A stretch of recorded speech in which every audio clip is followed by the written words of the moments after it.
എത്ര കുറച്ച് കഴിച്ചിട്ടും വെയിറ്റ് ഇങ്ങനെ കൂടിക്കൊണ്ടേയിരിക്കുന്നു. ഒരു രീതിയിലും അത് കുറയുന്നില്ല. ഞാനിത് ഫേസ് ചെയ്ത ഒരാളാണ്. And I am still working on it.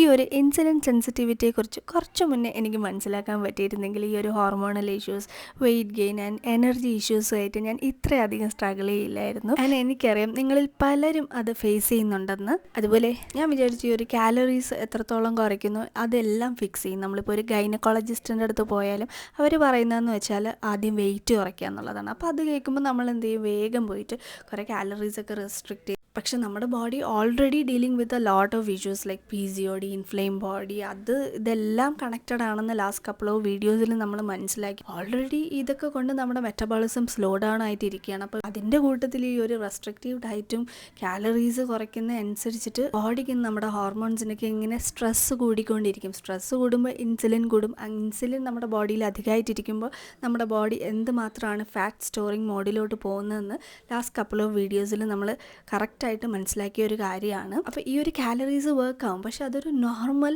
ഈ ഒരു പ്രശ്നങ്ങളൊന്നും ഇല്ലാത്തൊരു ബോഡിയിലാണ്. അപ്പോൾ ഫസ്റ്റ് നമ്മൾ ഈ ഒരു ഇൻസുലിൻ റെസിസ്റ്റൻസിനെയാണ് ഹീൽ ചെയ്യേണ്ടത്.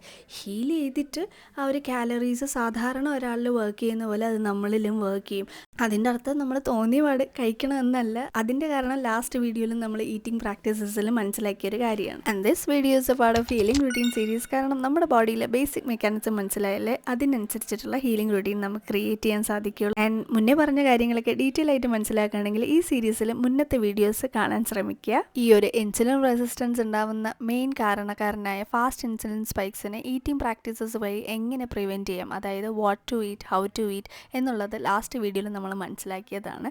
അതിൻ്റെയോടൊപ്പം തന്നെ when you eat also matters. കാരണം നമ്മുടെ ബോഡിയിലെ insulin sensitivity day throughout ഇങ്ങനെ ചേഞ്ച് ചെയ്തുകൊണ്ടേയിരിക്കും. കാരണം ഒരേ ടൈപ്പ് ഫുഡ് മോർണിംഗിൽ ഹാൻഡിൽ ചെയ്യുന്ന പോലെയല്ല നൈറ്റിൽ ഹാൻഡിൽ ചെയ്യുന്ന നമ്മുടെ ബോഡി. അപ്പോൾ എന്താണ് ഇൻസുലിൻ സെൻസിറ്റിവിറ്റി? നമ്മുടെ സെൽസ് ഈ ഒരു ഇൻസുലിനോട് എത്ര നന്നായിട്ട് റെസ്പോണ്ട് ചെയ്യും എന്നുള്ളതാണ് ഈ ഒരു ഇൻസുലിൻ സെൻസിറ്റിവിറ്റി. മോർണിംഗിൽ ഈ ഒരു സെൻസിറ്റിവിറ്റി ഹൈ ആയിരിക്കും. സെൻസിറ്റിവിറ്റി ഹൈ എന്ന് പറഞ്ഞാൽ സെൽസ് പെട്ടെന്ന് ഓപ്പൺ ആവും, ഷുഗർ പെട്ടെന്ന് തന്നെ ഉള്ളിലോട്ട് പോകും. അതുകൊണ്ട് തന്നെ less insulin is needed.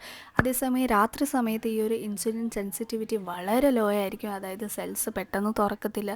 More insulin is needed. Sugar ഇങ്ങനെ ഹൈ ആയിട്ടിരിക്കും. Fat is stored. ആൻഡ് ഈ ഒരു insulin sensitivity throughout the day, അതായത് മോർണിംഗ് ടു നൈറ്റ് ഇങ്ങനെ കുറഞ്ഞു വന്നുകൊണ്ടേയിരിക്കും. അതുകൊണ്ട് തന്നെയാണ് നമ്മൾ ഈ ഒരു പെട്ടെന്ന് ഗ്ലൂക്കോസിലോട്ട് കൺവേർട്ട് ചെയ്യുന്ന ഫുഡ് ഐറ്റംസ് ലൈക്ക് കാർബ്സ് എപ്പോൾ കഴിക്കുന്നു എന്നുള്ളത് മാറ്റേഴ്സ് ചെയ്യുന്നത്.